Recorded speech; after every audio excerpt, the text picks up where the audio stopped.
भगवान जीव को देख लें, जाओ जनकपुर वासी तुम्हें क्या देखें, तुम जनकपुर वासियों को देख लो, चले जाओ राम। जाहु देख आवहु नगर, सुख निधान दो भाय, करहु सुफल सबके नयन, सुंदर बदन दिखाय।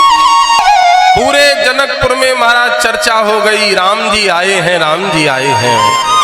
आहा, सखियां एक दूसरे से कहने लगी, राम जी का दर्शन करके कह रही हैं, ये वही हैं जो स्वयंवर में आए हैं सखी, हम तो ये चाहती हैं कि ये धनुष तोड़ दें और इनका विवाह मेरी जानकी जी से हो जाए। देखो कितना लगाव है भगवान के प्रति मिथिला के लोग। सखियों की जमात खड़ी है। एक सखी बोली, तो तुम्हें क्या लाभ होगा अगर इनका विवाह सीता जी के साथ हो जाएगा? तो वो सखी बोली, जब इनका विवाह सीता जी के साथ हो जाएगा तो हमें एक लाभ होगा क्या? जब कभी रक्षाबंधन, दीपावली, होली में, करवा चौथ में सीता जी अपने मायके आएंगी तो कुछ दिन रहेंगी, इसके बाद ये विदा कराने जब ये आएंगे तो इनका दर्शन बार बार हम लोगों को। जब कभी ये लेने आएंगे जानकी जी को, विदा कराने आएंगे, तो बार बार अपने लोगों को इन रघुनाथ जी का दर्शन हो जाएगा। नहीं तो सखी, अगर विवाह नहीं हुआ तो जीवन में कभी भी इनका दर्शन नहीं।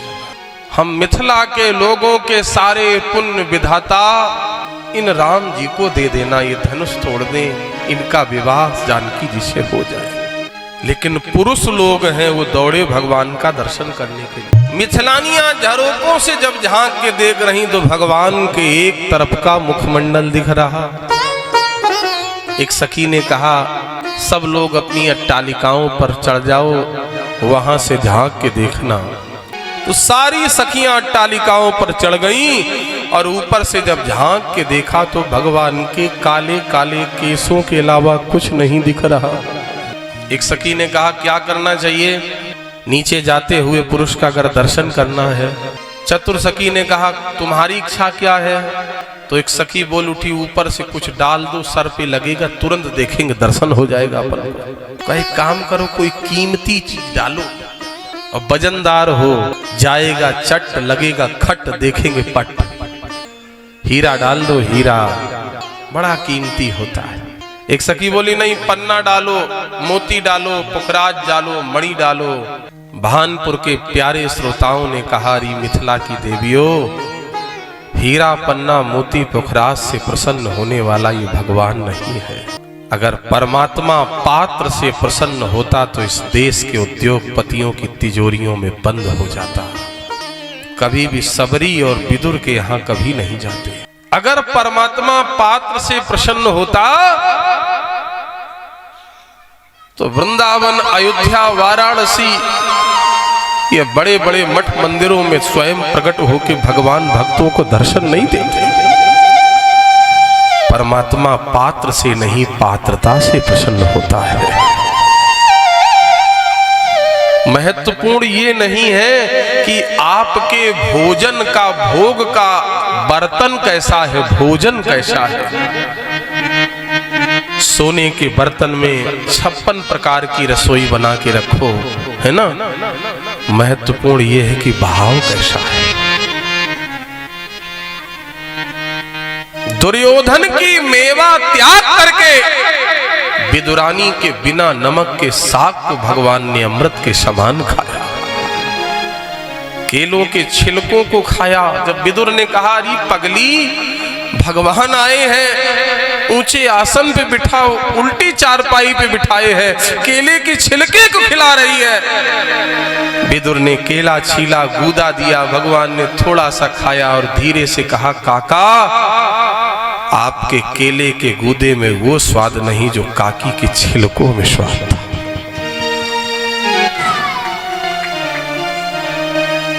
इसी कलयुग की घटना है। भक्तमाल की कथा में आता है, पूज्यपाद मलूक पीठ वाले महाराज जी के मुख से मैंने सुना, पूज्यपाद श्रीमन नारायण दास मामा जी के, भक्तमाली जी के मुख से मैंने सुना, कर्माबाई के यहाँ भगवान जगन्नाथ जी खिचड़ी खाने जाते थे। महत्वपूर्ण ये नहीं है कि आपके पास कितना है, महत्वपूर्ण ये है कि भगवान कुछ दे रहे उसका भाव कैसा है। चतुर्सखी ने कहा इनके ऊपर हीरा पन्ना मोती पुखराज मत डालो, इनके ऊपर सुमन डाल दो, पुष्प डाल दो, ये प्रसन्न हो जाएंगे। ही हर सही बर सही सुमन सुमुख सुलोचनी वृंद, जाई जहां दो जहां बंधु दो तह तह परमान। महाराज पुष्प डाले गए, ठाकुर जी ने ऊपर देखा। अब जब ऊपर देखा तो चतुर्सखी ने धीरे से कहा, राम जी जनकपुर की गलियों में चक्कर काटते रहो, लेकिन सीता जी पुष्प वाटिका में मिलेंगी, पुष्प वाटिका में आ जाना। अगला दिन हुआ, शाम के समय महाराज श्री राम जी गुरु जी के चरण दबाने लगे। करी भोजन मुनि वर वे ज्ञानी, करी भोजन मुनि वर वे ज्ञानी, लगे कहन कछु कथा पुरानी, लगे कहन कछु कथा पुरानी, लगे कहन कछु कथा पुरानी, लगे कहन कछु कथा पुरानी।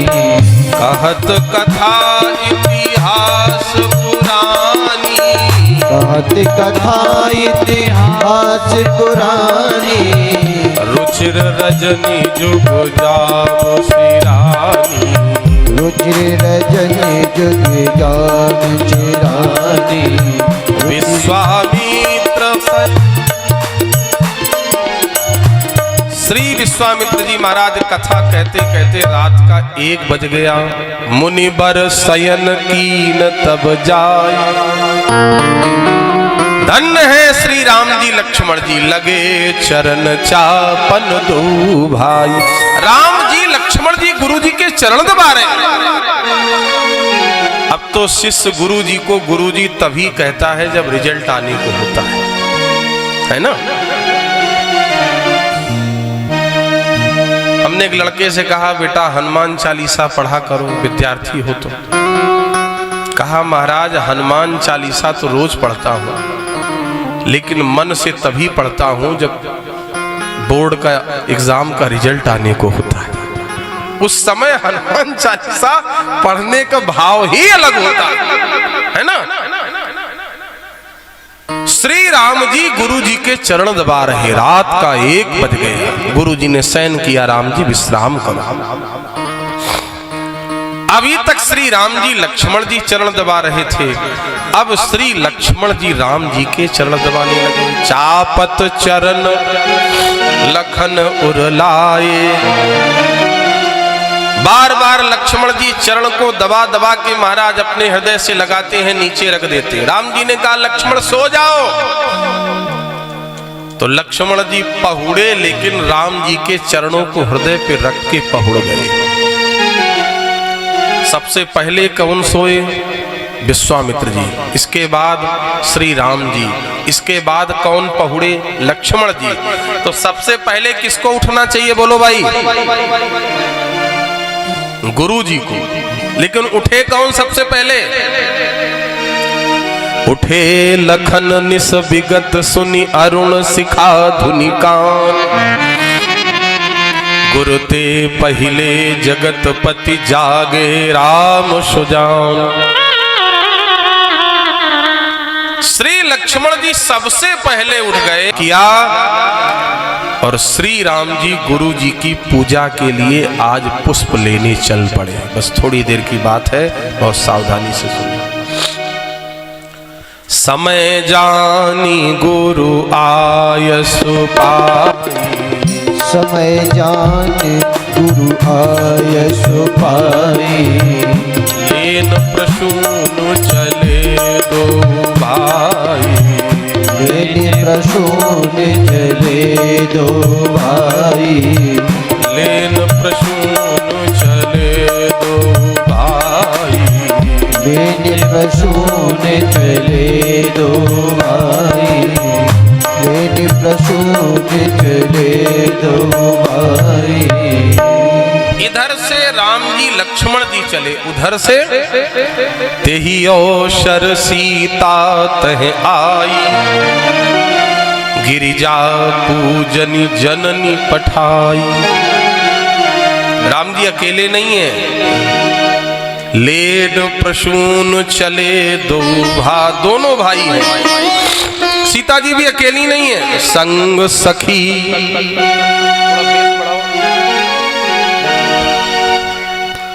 संग सखी, बेस बढ़ाओ बेस, सब सुभग शयानी, गावहि गीत मनोहर बानी। चतुर सखियां साथ में। राम जी कहां गए? भूप बाग बर देखिए जाई,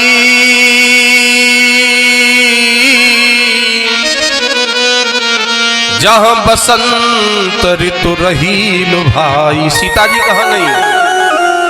मज्जन कर सर सखिन समेता, गई मुदित मन गौर निकेता।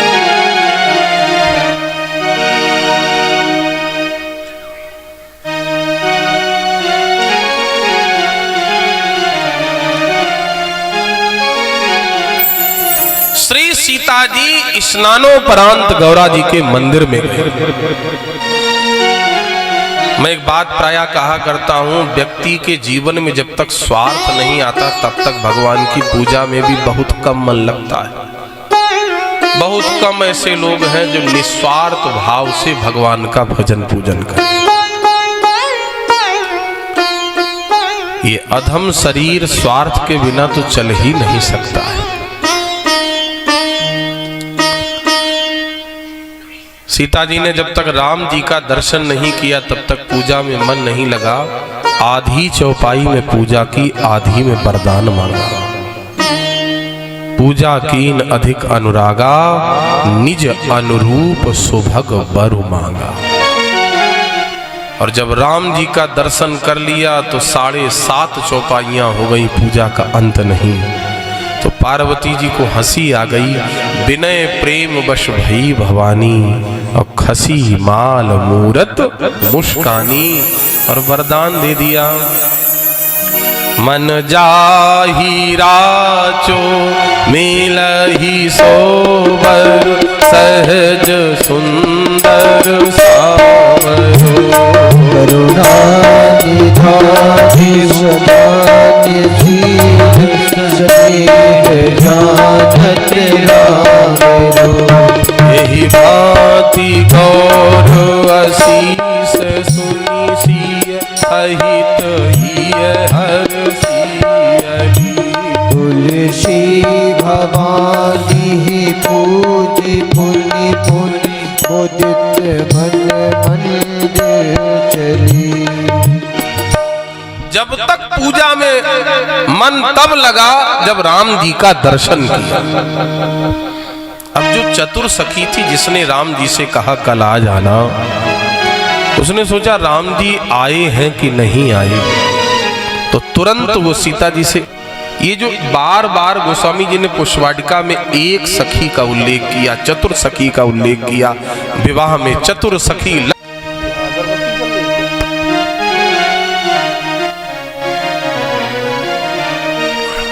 हो जाता है। लगातार यात्राएं, लगातार बोलना, हर व्यवस्था में व्यवस्थित होना, ये भी एक चुनौती होती है। उसने सोचा राम जी आए हैं कि नहीं आए हैं, तो वो सीता जी से अलग हो गई।